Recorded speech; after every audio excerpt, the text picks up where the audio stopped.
Saudara-saudara yang kekasih dalam Tuhan Yesus Kristus, saya mengajak kita membaca satu ayat Alkitab di dalam Injil Lukas pasal 22 ayat 40.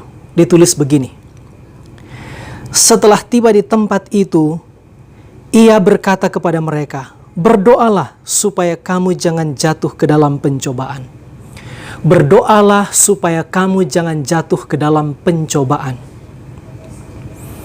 Saudara-saudara yang kekasih dalam Tuhan Yesus Kristus, andai kata di suatu kampus terjadi hal seperti berikut ini. Ada seorang mahasiswa yang sangat cerdas, prestasi akademiknya sangat mengagumkan. Setiap tahun akademik, dia memperoleh IPK 4. Dia melakukan dengan sangat antusias dan luar biasa semua tugas tanggung jawab akademiknya. Setelah dia menyelesaikan semua mata kuliah yang diwajibkan di perguruan tinggi itu, menurut peraturan akademik di kampus itu tapi juga di semua kampus, dia harus menulis skripsi sekaligus memasuki periode ujian skripsi. Tetapi setelah dia menyelesaikan karya ilmiahnya, skripsinya, sebelum masa ujian skripsi, dia datang kepada rektor dan berkata begini, "Pak Rektor, apakah rektor tidak tahu bahwa saya ini mahasiswa berprestasi? Saya ini setiap tahun akademik memperoleh IPK 4. Semua tugas tanggung jawab saya selama di kampus ini, saya lakukan dengan sebaik-baiknya. Saya tidak punya masalah pribadi dan saya tidak punya masalah akademik." Lalu rektor itu tanya, "Jadi maksudmu apa?"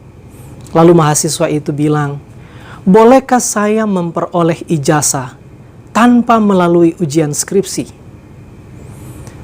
Saudara-saudara, mungkin rektor itu akan bilang, "Oke, kamu tidak usah ujian skripsi, tapi sekaligus silahkan keluar dari kampus ini." Nah, saudara-saudara yang kasih dalam Tuhan Yesus Kristus, sebenarnya demikian juga dengan kehidupan keberimanan kita. Sebagai orang-orang yang beriman kepada Yesus Kristus, sehebat apa iman kita? Sekokoh apa ajaran-ajaran kekristenan yang telah kita pegang selama ini? Sedalam apa pengertian-pengertian kita tentang firman Tuhan? Semaju apa kehidupan kerohanian kita? Sehebat apa tingkat keberimanan kita kepada Yesus Kristus? Tidak mungkin tidak ada ujian, tidak mungkin tidak ada pencobaan.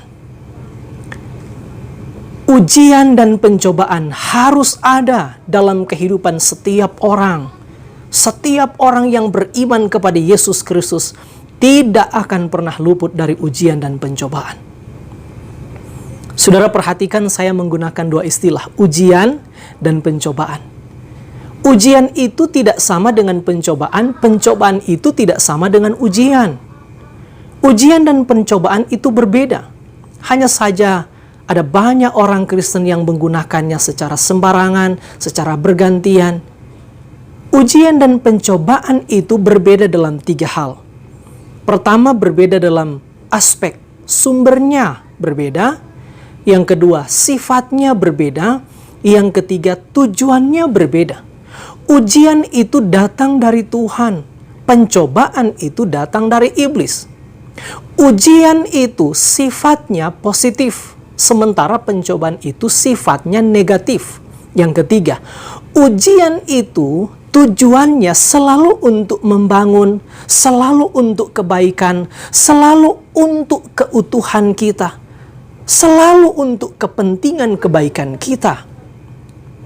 Tetapi pencobaan itu selalu tujuannya untuk menghancurkan kita, untuk menjatuhkan kita, untuk menggagalkan kita, untuk memutuskan relasi intim kita dengan Tuhan, dan untuk membuat kita menghujat nama Tuhan. Ujian dan pencobaan bisa datang di waktu yang sama. Ujian dan pencobaan bisa juga datang di waktu yang berbeda-beda. Ujian dan pencobaan bisa datang dalam bentuk yang sama, tapi juga bisa datang dalam bentuk yang berbeda. Dan juga akan berbeda pada setiap orang.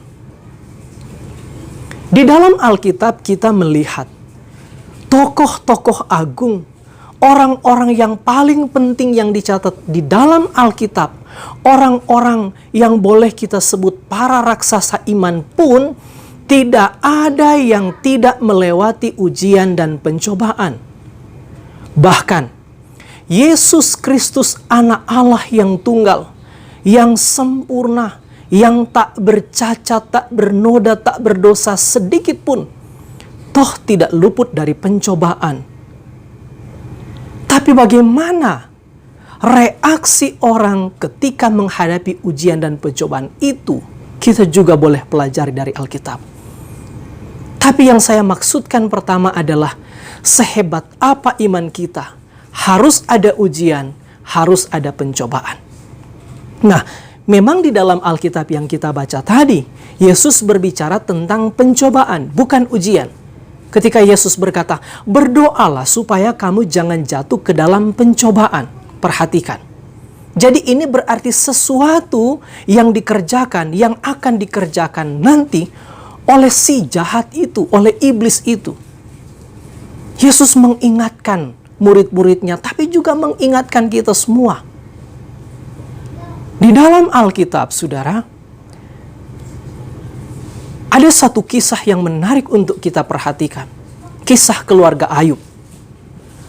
Keluarga Ayub menghadapi ujian dan pencobaan di waktu yang sama. Sekaligus kita melihat ujian dan pencobaan pada keluarga Ayub itu mengambil bentuk yang sama, yaitu penderitaan. Cerita ini sudah sangat populer. Tapi coba saudara perhatikan, saya mengajak kita perhatikan bagaimana keluarga Ayub bereaksi menghadapi ujian dan pencobaan itu.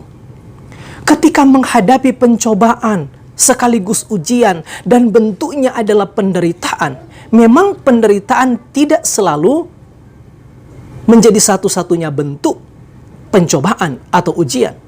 Ujian dan pencobaan bisa datang dalam bentuk yang lain. Kekayaan bisa jadi ujian dan pencobaan. Jabatan bisa jadi ujian dan pencobaan.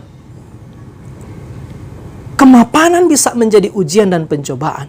Tapi konteks Ayub yang terjadi adalah dia mengalami ujian dan pencobaan yang bentuknya dalam bentuk penderitaan. Tapi perhatikan bagaimana mereka bereaksi. Waktu menghadapi penderitaan yang sangat hebat itu, apa yang dikatakan Ayub? Seolah-olah kalau kita boleh menggunakan bahasa yang lebih sederhana, Ayub berkata begini, semua yang ada padaku datangnya dari Tuhan. Tuhanlah yang memberikan itu. Maka kalau Tuhan mengambilnya, itu keputusan Dia. Maka muncul ayat yang paling banyak orang Kristen hafal. Tuhan yang memberi, Tuhan yang mengambil. Maka terpuji-pujilah nama Tuhan.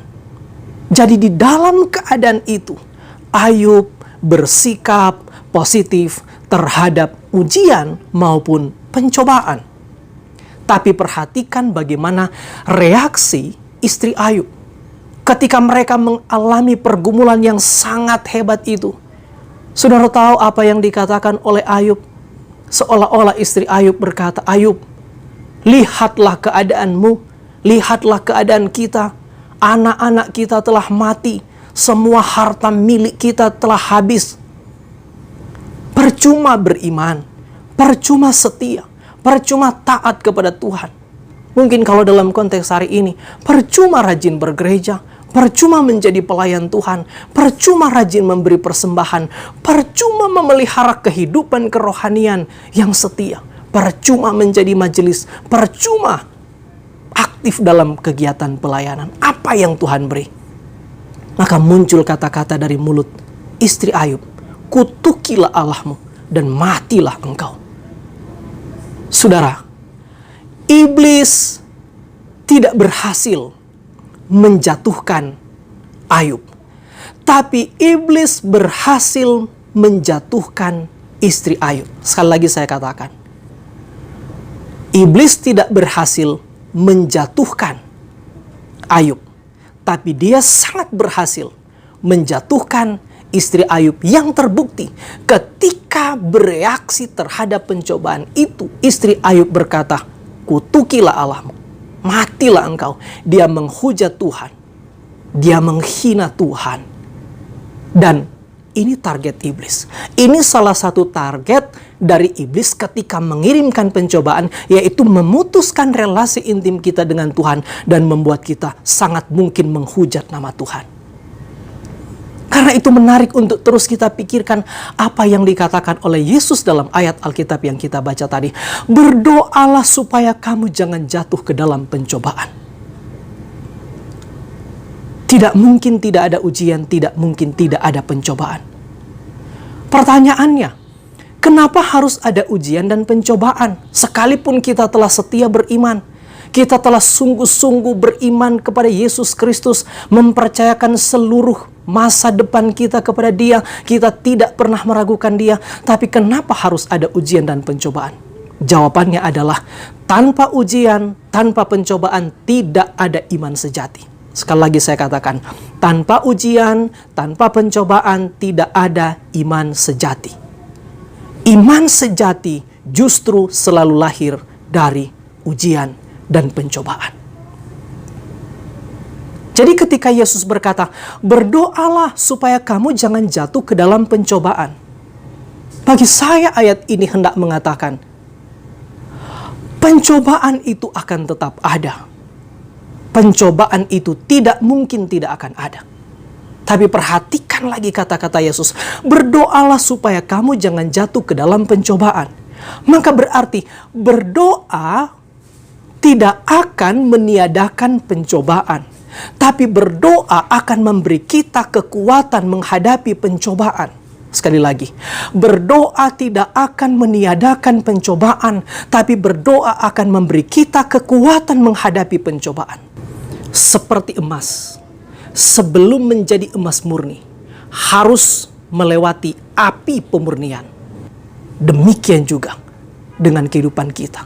Harus melewati api penyucian, api pemurnian yang bisa berbentuk apa saja. Ujiankah atau pencobaan. Tapi Yesus memberi kita satu kunci yang penting. Berdoalah.